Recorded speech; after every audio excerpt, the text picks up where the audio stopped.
I'm going to say it again. Banks hold your rent as collateral. Now, why is that important?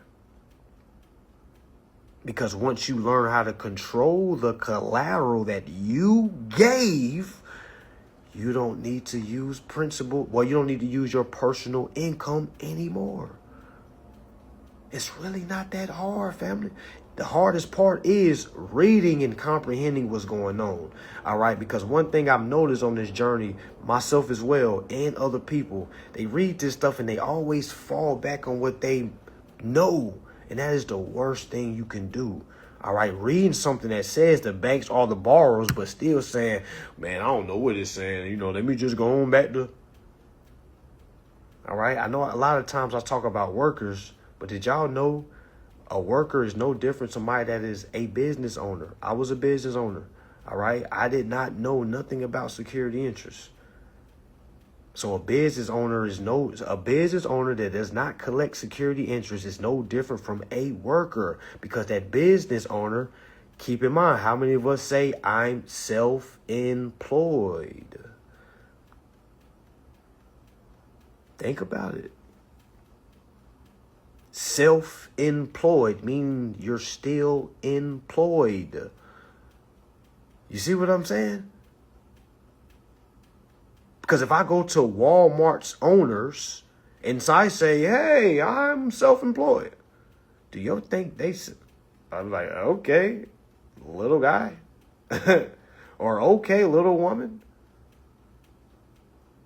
Great. Thanks, mom and pop. No offense to no mom and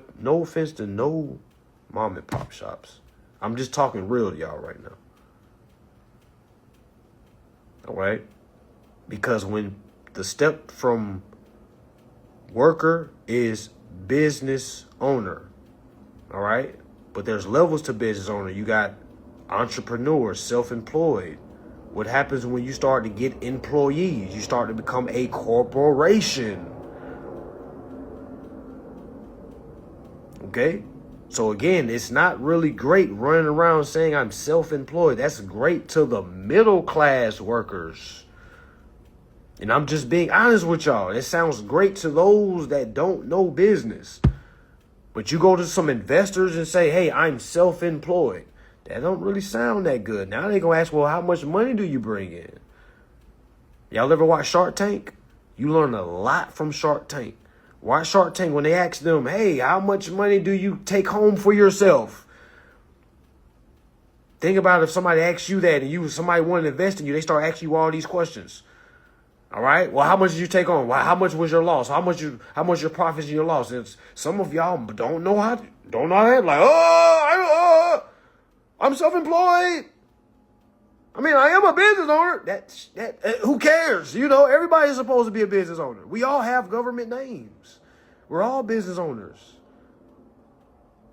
You see what I'm saying? So now that we understand, like, that only sounds good to the lower people. We don't want to sound good to the lower people. We want to sound good to the people that knows what's going on. I don't want to look good for the people that don't know what's going on. All right? I know what that feels like. Okay? You want to be confirmed by people that knows what's going on. Meaning, a lot of people walk around and say they have capacity to contract. Right? Okay? But it's no different than somebody waking up every morning and saying, I am in shape. I am in shape, knowing damn well you're not in shape. All right? Now, you can tell yourself all day that you have capacity to contract. But if that's the case, why doesn't the corporation that you're in business with feel the same? Because that's what you dictate it from, family. You don't dictate it all. Okay, I read it. I know I have capacity to contract. Because a lot of us sound like children. All right? Children. Oh my gosh, I know what's going on. Oh my gosh. This is not Sesame Street. All right? This is not, oh my gosh. I think I get it now. You know, it's kind of cool seeing people's faces light up, though. and still seeing how far they still have to go. Y'all have kids, right? I'm sure. You ever have that little kid that, they get so excited over something that's small, but you just like in your mind, like, damn, my baby still got a long way to go. All right, okay, you did that. Now let's start up. It's no different, family. It's the same thing with this. So many people say, I know what's going on. Well, why are you telling me this? Why aren't you proving it? Why aren't you performing your bills? Because that's what it boils down to. So that bringing it back to eviction, all right? Understanding, reading the documentation, reading where it says, did you pay? All right? If it's me, if it's somebody that's been reading, that's understanding security interests, you're going to say, yes, I did pay. So no, I don't agree with these claims. All right? I utilize the security interest. Let's say I say that we go to our hearing and the judge asks me, did you pay? Yes or no? I'm going to say, yes, I did pay. That's going to basically trickle us to go to mediation. All right? Mediation is good. It's a form of arbitration, which is good as well. All right? Arbitration, mediation is a private meeting that you will be having with the landlord's attorneys. All right? So they can hear you out, so you can hear them out. An arbitrator is going to be there. An arbitrator is simply an ex-judge or a retired judge, retired lawyer or something like that. Not there to make any rulings, just there to say, hey, what you say? Okay, your turn. All right, how do you feel? All right, do y'all have an agreement? Yes. All right, yes. Do y'all have agreement? No. All right, no. That's it. And then from there, if there's an agreement, there's no need to go back to court. If there is not an agreement, then they're going back to court. That's the process, y'all. Okay? Yeah. Yes. Okay? And again, for those that have beat eviction, am I lying?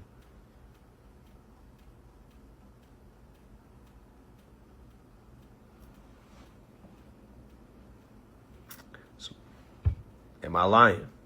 That's exactly what happened to me multiple times. As soon as I put any type of defense up, all right, it's trickled a mediation. That's what, again, motion for mediation. That's what the judge always reverted to us. Mediation. Mediation is simply, all right, you're getting on a Zoom call. All right, there's an arbitrator. You're not going to see the landlord. You're going to see the property manager, and you may hear the attorney might be on the phone, or you might see her or his Zoom call as well. All right, but that's what it is, y'all. It's not like nothing scary, nothing like. It's just a grown conversation. They asking you simply what it is that you're trying to do. You owe $10,000 or $5,000. We need the payment. How are you going to make the payment? You're simply going to stand on what you had already previously sent, meaning your performance. Meaning, for those that are listening to me right now, if you don't know what I mean by performance, please do not try to attempt anything. All right, because the performance is the major key behind all this. Being able to say, yes, I did pay because I can show my performance. All right, but if you can't show no performance, you're just, you can buy yourself time by saying, yes, I did pay, but I'm here to say just be proactive than being reactive. Just go, even if you're in eviction right now, it's not too late. All right, do your performance. All right, your performance is basically coming forth and utilizing the security interest that you gave. Now, a lot of people say, well, how do I know I gave one?